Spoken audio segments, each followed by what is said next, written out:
What sports do you like? Listen.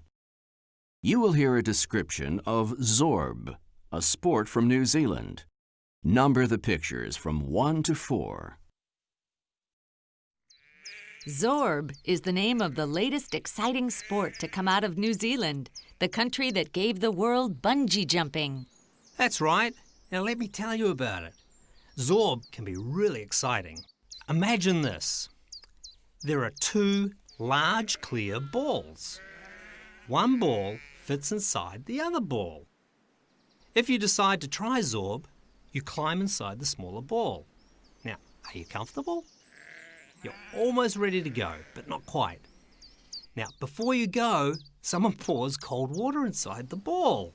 Now, you get ready, and then someone pushes you down the hill. And as you roll down the hill, the ball goes faster and faster. And you go so fast that you're pushed up against the walls of the ball. But don't worry, nobody gets hurt doing Zorb. And when you stop at the bottom of the hill, you climb out of the ball. And you're completely wet. Now, it's time for someone else to try Zorb. Or do you want to go again?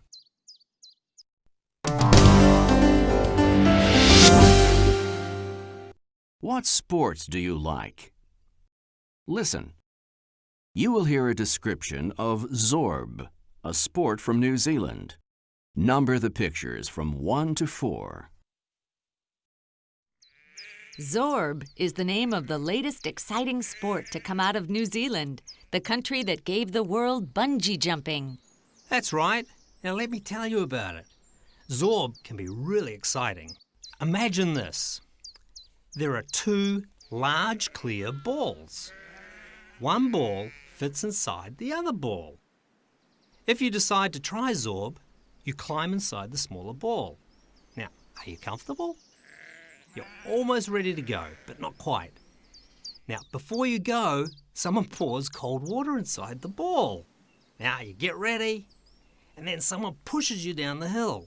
And as you roll down the hill, the ball goes faster and faster. And you go so fast that you're pushed up against the walls of the ball. But don't worry, nobody gets hurt doing Zorb. And when you stop at the bottom of the hill, you climb out of the ball. And you're completely wet. Now, it's time for someone else to try Zorb. Or do you want to go again?